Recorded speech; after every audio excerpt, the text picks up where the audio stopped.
1장 4절입니다. 제가 봉독해 드립니다.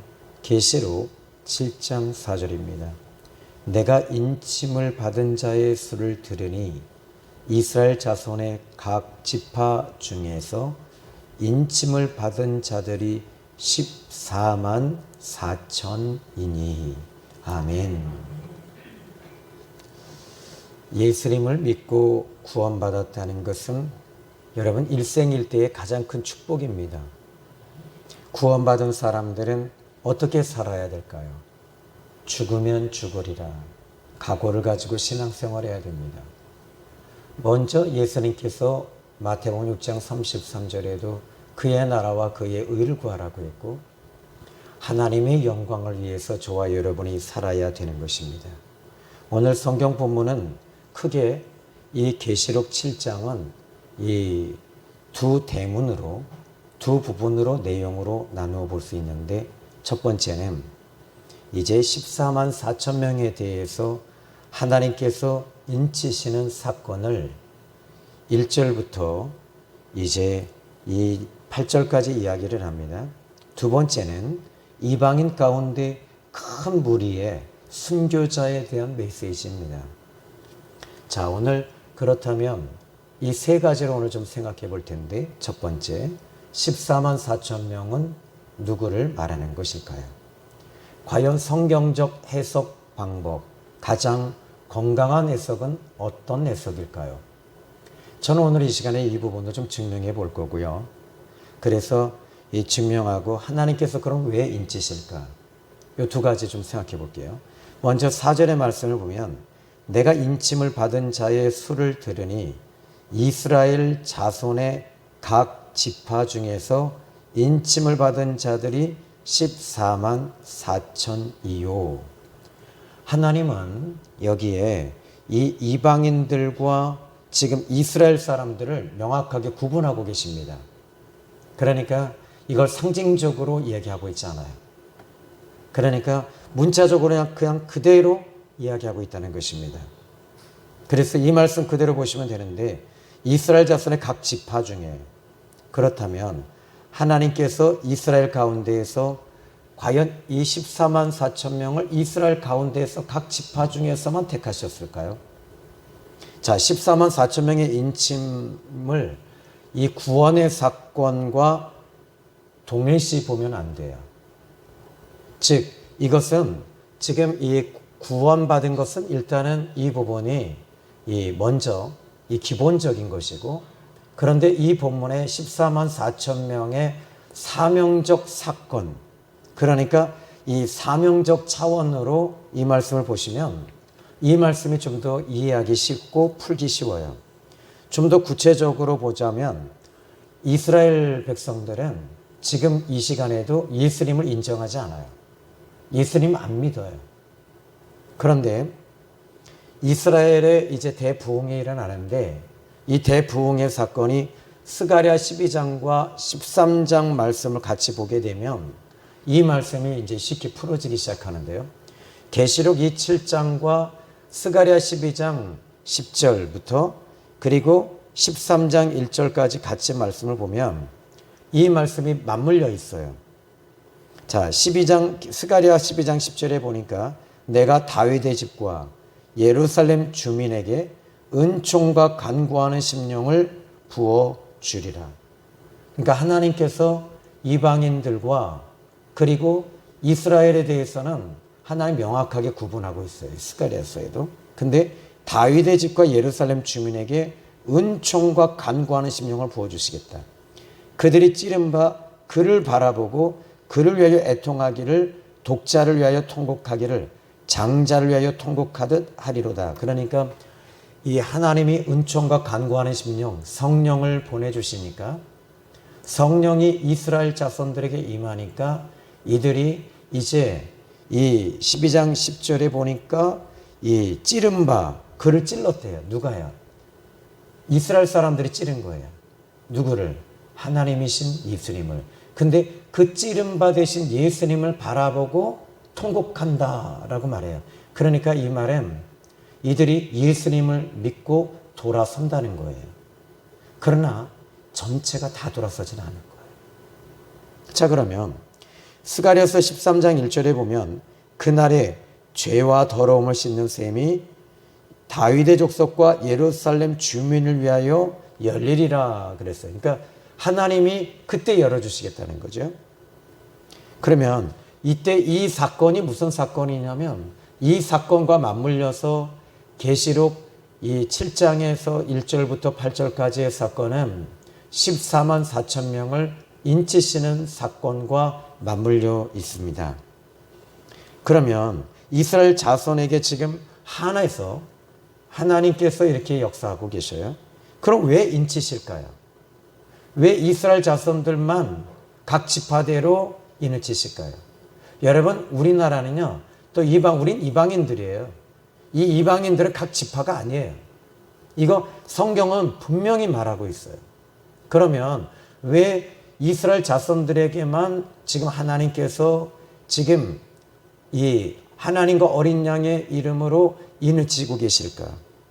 7장에서 인치고, 근데 여기 말씀을 보면요.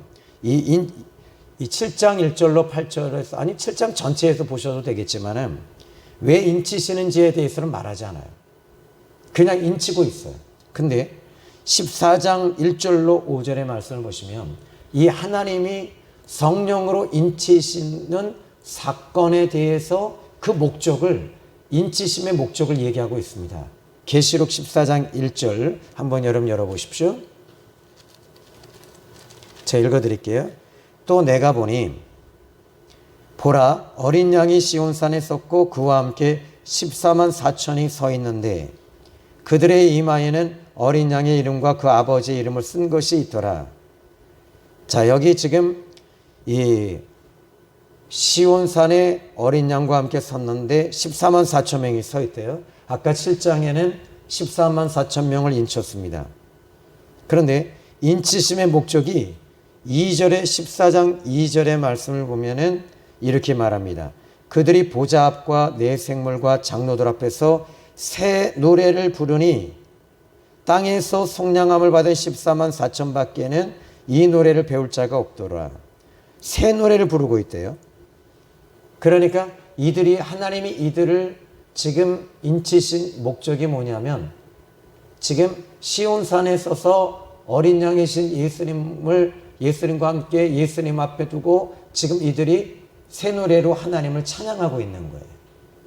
그러면 좀 더 쉽게 어디서 이 14만 4천 명이 지금 이 새 노래를 부르고 있죠? 14장 1절에 보니까 어린 양이 어디에 서 있다고요? 시온산에 섰다. 그와 함께 14만 4천이 서 있었다. 그러니까 예수님이 서 계시고 예수님이 이미 오신 거예요. 그리고 이 시온산에 14만 4천 명이 서서 이제 어떻게 하느냐? 찬양하고 있는 거예요. 그러면 여러분 시온산이 어디냐라는 거예요. 시온산은 이 이스라엘 백성들은 이 시온산에 대해서 지금도 계속 얘기를 합니다. 근데 이 시온산은 이 지역적으로 시온산을 아직 명확하게 밝히지 못했어요. 어딘지 몰라요. 근데 다만 상징적으로 이들은 이 시온산에 대해서 얘기만 해요. 근데 이 시온산은 이 구약적인 의미로 그리스도께서 바로 오시는 장소, 주님이 오시는 장소가 어디냐라고 했을 때 지금 이 이스라엘의 그 성읍, 이스라엘의 이 성전이 예루살렘에 있잖아요. 근데 예루살렘 성전이 그 문이 이 성전의 문이 지금 닫혀 있고요. 그 안쪽에는 회교도인들이 이미 장악을 하고 있어요. 그러니까 이스라엘 백성들은 지금도 그 문이 닫혀 있는 거예요. 그런데 이스라엘 사람들은 그 예루살렘 성전에 닫혀 있는 문이 열어지면서 그리스도께서 나오신다라고 생각을 갖고 있어요. 그러니까 그 문이 예루살렘 성인데 맞물려 있는 이 산이 있는데 그 산이 감람산입니다. 예수님은요, 감람산에서 밤에 기도하시고 새벽에 기도하셔요. 항상 감람산에서 그렇게 움직이고 계셨어요. 그러니까 예수님이 근데 예수님께서 이 예루살렘 성전에 들어가실 때가 있었죠. 그것이 언제입니까? 이 예수님께서 이 십자가를 지시기 전에 예루살렘 성전에 들어가십니다. 그때 종려나무를 흔들고 사람들이 보라 하나님의 어린 양이로다 이렇게 이야기하면서 이 사람들이 찬양을 해요. 그리고 예수님께서 그 성전에 들어가셨어요. 들어가셔서 성전을 정화하시고 그리고 나오셨어요. 이미 예수님은 이미 2000년 전에 오셨습니다. 근데 주님이 다시 오시는 거예요. 다시 오시는데 이제 시온산에 다시 오신대요. 그 시온산에서 다시 오실 때 14만 4천 명을 7장에서 인치시고 그리고 나서는 이제 바로 다시 오신 그 예수님과 더불어 함께 새 노래로 찬양하게 하기 위해서 14만 4천 명을 이스라엘 자손들 가운데 각 지파 중에서 14만 4천 명을 성가대로 세우시고 있다는 것으로 이렇게 성경은 이야기하고 있다는 것입니다. 그러면 지금 이 1절의 말씀을 보면은 이 어린 양이 시온산에 섰다. 어린 양은 예수님을 말합니다. 자, 그러면 지금 이들은 이제 어린 양을 노래하고 찬양합니다. 14장 4절에 보니까 이 사람들은 여자와 더불어 더럽히지 아니하고 순결한 자라 어린 양이 어디로 인도하든지 따라가는 자며 사람 가운데에서 속량함을 받아 처음 익은 열매로 하나님과 어린 양에게 속한 자다. 자, 그러면 여기서 왜 이스라엘 자손들에게만 국한해서 14만 4천 명이라고 말하고 있는가? 이 14장 4절에 보니까 사람 가운데 14만 4천 명을 이렇게 소개합니다.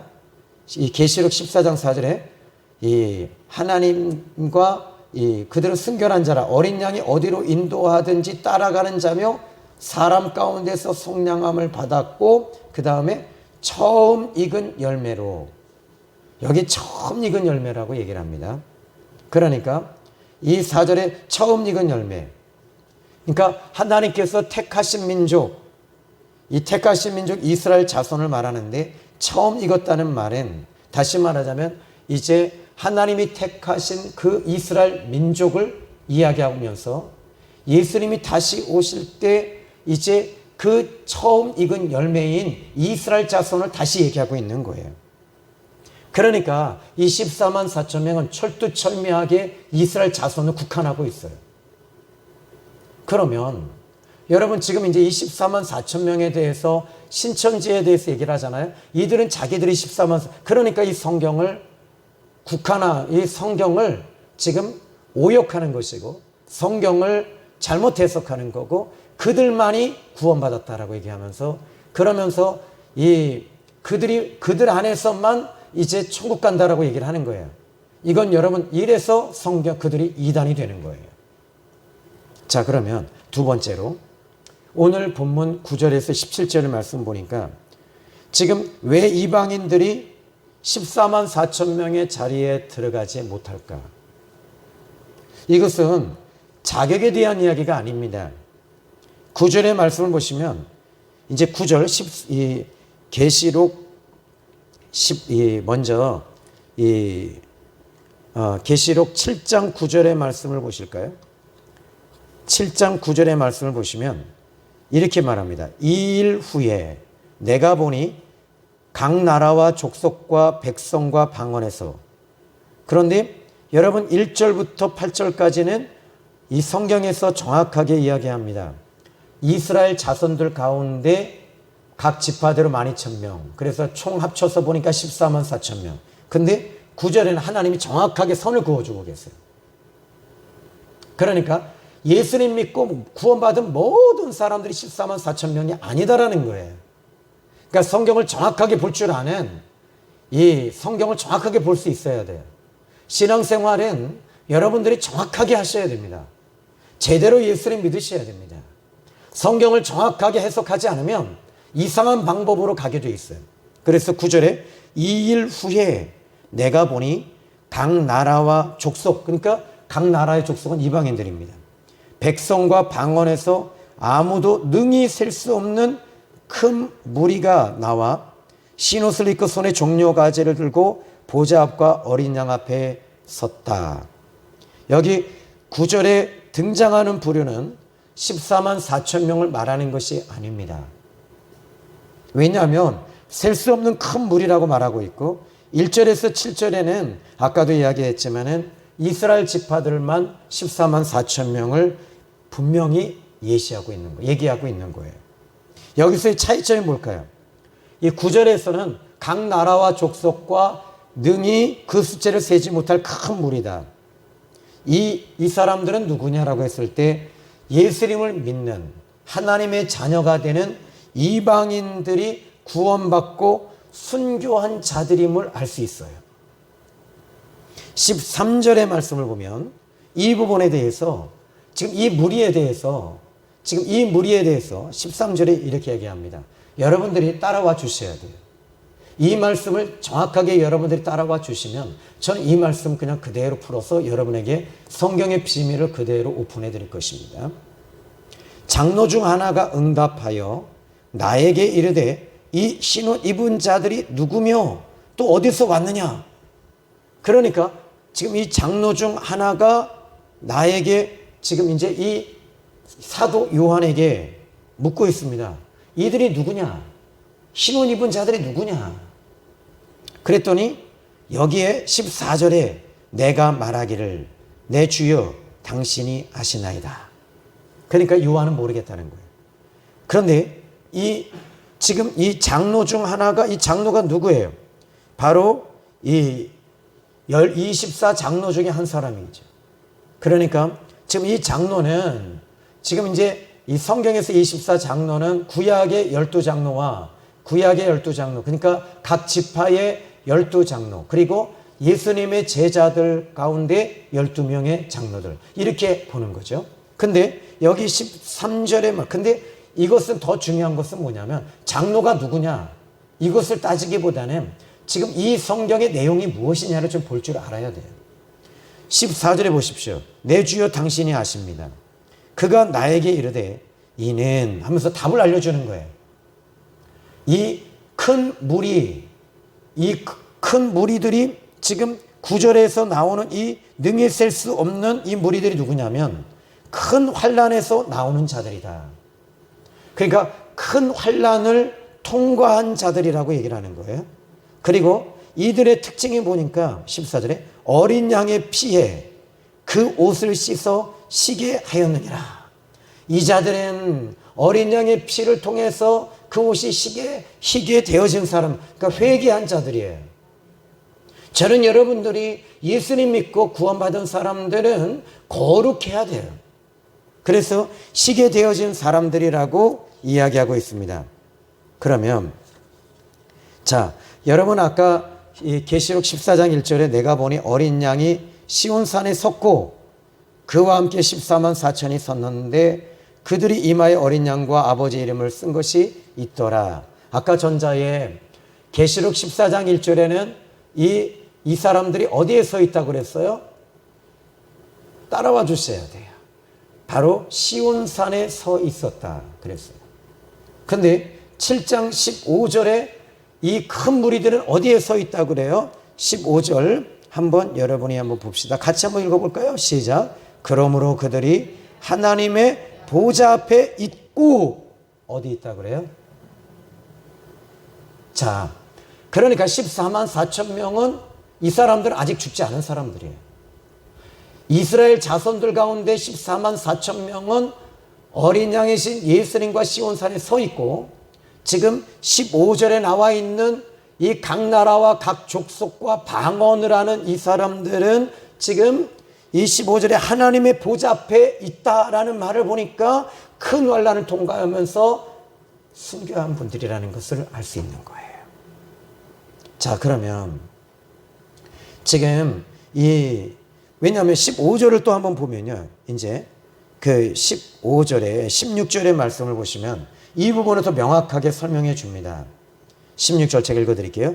그들이 다시는 먼저 여기 15절에 그들이 하나님의 보좌 앞에 있고 그의 성전에서 밤낮 하나님을 섬긴다. 그의 성전에서 밤낮 하나님을 섬긴다는 거예요. 그러니까 하나님의 나라를 말하는 것입니다. 보좌에 앉으시니가 그들 위에 장막을 치신다. 이제 보좌에 앉으시니가 이 큰 무리들을 향해서 장막을 치시면서, 그리고 16절에 이야기를 합니다. 그들이 다시는 줄이지도 아니하며 목마르지도 아니하고 해나 아무 뜨거운 기운에 상하지도 않는다. 그 이유는 이미 이들은 다 순교했기 때문입니다. 그리고 하나님과 어린 양 되시는 예수님이 이제는 붙잡고 계시는 거예요. 여러분, 세상 것들이 여러분들을 침해하지 못합니다. 그 이유가 뭡니까? 바로 하나님과 어린 양이 여러분을 보호하시기 때문임을 저는 믿습니다.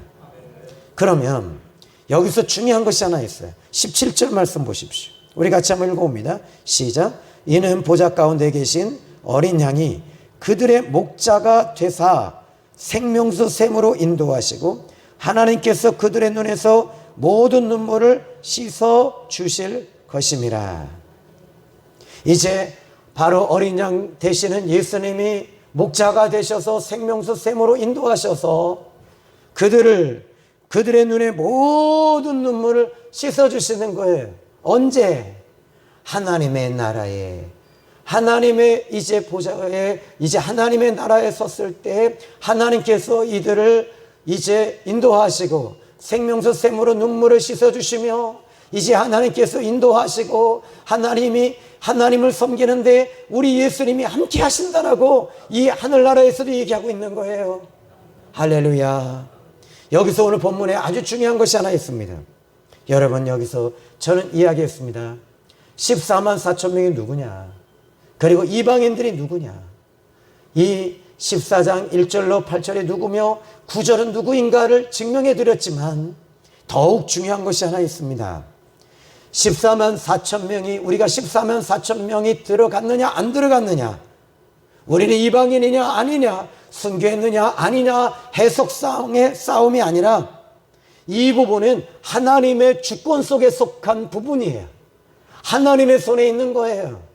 하나님이 혹시라도 여러분들을 이스라엘 지파 가운데 하나님이 여러분들을 택하셔서 들어가게 하실지도 몰라요.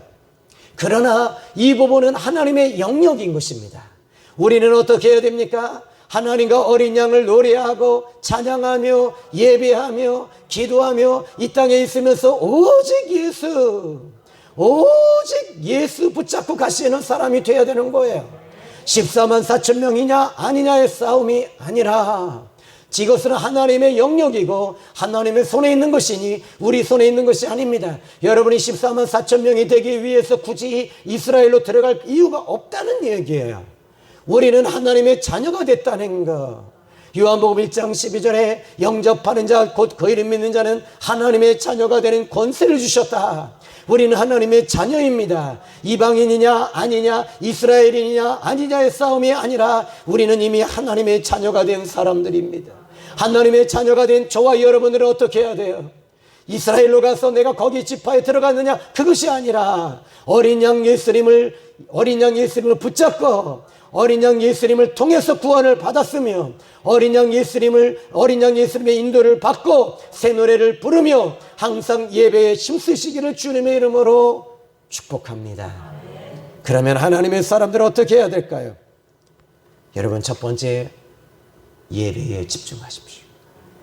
모든 예배에 나와서 하나님 앞에 예배를 드리십시오. 예배를 여러분들이 일주일에 한 번만 드리는 사람과 두 번 드리는 사람과 철야 예배를 드리는 사람과 그리고 새벽 예배 드리는 사람은 여러분 그 양과 질에서 다를 수밖에 없어요. 여러분, 여기서 정말 다를 수밖에 없어요. 이 예배란 뭡니까? 하나님 앞에 경배하는 것입니다. 여기 오늘 성경 본문의 말씀을 보십시오. 7장 이제 이 말씀 11절, 모든 천사가 보좌와 장로들과 내 생물 주위에 서 있다가 보좌 앞에 엎드려 얼굴을 대하고 하나님 앞에 경배했다. 하나님 앞에 예배해야 됩니다. 오늘 우리는 하나님 앞에 예배하는 저와 여러분이 되십시오. 예배란 구약적 의미로는 번제입니다. 나를 죽이는 것입니다. 나를 죽여야 됩니다. 나를 완전히 내려놓는다가 아닙니다. 나를 내려놓는다는 의미가 아닙니다. 나를 포기한다는 의미가 아닙니다. 죽이는 것입니다. 나를 죽여야 됩니다. 어떻게 해요? 예수님이 십자가에서 죽었듯이 나도 십자가에서 죽는 거예요. 죽어야지 여러분이 영이 살아요. 여러분이 육은 살아있는데 영이 살아나게 해달라고 하면 됩니까? 여러분, 우리가 창세기의 말씀 보시니까 아담과 하와가 선악과를 먹고 자기들의 몸이 이상해지는 걸 알았어요. 죽어가고 있다는 걸 알고 있었어요. 그 순간에 그들이 제일 먼저 한 것이 뭡니까? 하나님의 생명나무의 열매를 얻어먹으려고 그 하나님의 생명나무를 찾아서 막 찾아서 본능적으로 움직이는 거예요. 아담과 하와가요. 본능적으로 생명나무 열매를 찾으러 막 헤매고 거길 들어가서 찾으러 가니까 하나님이 거기를 막아버리시고 화영검을 두시고 천사들을 두시고 거기를 갈아엎으시면서 생명나무의 열매를 덮어놨어요. 타락한 이후에 생명나무를 먹고 영생하면 무슨 의미가 있습니까? 여러분, 오늘 저는 여러분들이 이 시간 여러분들이 내가 죽어야지 영이 살아요. 내가 죽지 아니한 상태에서 영이 살아날 수가 없어요. 이것은 여러분들이 문제가 되는 것입니다. 내가 죽지 아니한 상태에서 은사가 나타나 보십시오. 시끄러워집니다. 사단이 붙잡고 움직입니다. 내 영이 죽고 내 육이 죽고 내 겉사람이 죽고 내 육의 사람이 죽고 세상 것들이 죽어질 때 영의 사람이 움직이기 시작을 하며 영의 인도함을 받는 줄로 믿으시기 바랍니다. 로마서 8장 14절에 영의 인도함을 받는 사람은 하나님의 아들이라 일컬음을 받으리라. 이제 그때 비로소 하나님의 영이 움직이시는 걸 보게 돼요. 세상 사람들은 세상의 영에 의해서 움직이며 세상 사람들이 움직인 돈을 따라갑니다. 돈에 목숨 걸다 건강 잃고요. 돈에 목숨 걸다 내 모든 영혼이 망쳐지는 거예요. 우리는 여러분 구약의 신약에 와서 하나님의 사도들을 보십시오. 그들이 예수를 믿고 구원받았습니다. 그들은 모두 다 한결같이 이 땅에 있는 모든 것들을 배설물로 여기면서 오직 어린 양 예수 그리스도 외에는 없다. 예수밖에 없다. 오직 예수, 오직 예수. 이렇게 하면서 그들이 갔던 거예요. 예수 사명 위에 갔어요. 오늘 저는 여러분들이 구원받았다면 오직 예수의 신앙 가지시기를 주님의 이름으로 축원합니다. 이 말씀이 어려우십니까? 구원받지 못한 사람은 어려워요. 구원받은 사람은 이 말씀이 뜨거워지면서 내 가슴이 감격에 차고 감동이 오며 감이가 오고 감성이 움직이면서 하나님의 감동에 의해서 우리가 이 말씀이 받아들여지게 될 거예요. 14만 4천 명들은 이 말씀이 하나님과 어린 양이 어디로 인도하든지 따라가며 새 노래를 부르며 이들은 그들이 고난과 억한 환난에 들어간다 할지라도 하나님과 어린 양을 찬양하며 갑니다. 죽으면 죽으리라. 오늘 저는 여러분들이 예배에 힘쓰십시오. 구원받은 사람은 예배 드릴 수밖에 없어요. 예배가 기쁨이, 예배가 감격이, 이 예배 시간이 기다려지고 이 예배가 아니면 나는 살 수가 없어요. 복 받으려고 나온 것이 아니라 이 예배를 통해서 나는 구원받았기 때문에 이 예배가 너무너무 행복하고 즐겁고 좋아요. 구원받지 못한 사람은 이 예배가 너무 고문이에요. 두 번째는요, 여러분 하나님을 찬양하십시오. 하나님을 노래하십시오. 세상과 짝하지 않기를 주님의 이름으로 축복합니다. 기도합니다. 하나님 아버지, 감사합니다. 예수님을 믿고 구원받은 이후에 이것이 얼마나 값지고 얼마나 소중한 것인가를 이제서야 알았는데 하나님이 이제 다시 시작하렵니다. 예수님 따라가겠습니다. 어린 양이 어디로 인도하시든지 따라가겠습니다. 내가 13만 4천 명이든 큰 물이 각 나라 각족 속에 큰 물이든 환난을 통과하는 자들이든 나는 하늘의 하나님 하나님의 자녀로서 이 길을 갈 것입니다. 예수님의 십자가의 복음을 붙잡고 예수님과 더불어 이 길을 걸어갈 것이니 주여 나에게 힘을 주시고 우리 모두에게 힘을 주옵소서. 저들에게 성령의 기름 부으심과 인침과 충만함이 없이는 살 수 없사오니 하나님 이 예배를 통하여 성령의 충만함을 주시옵소서. 예수님의 이름으로 기도했습니다. 아멘. 이 시간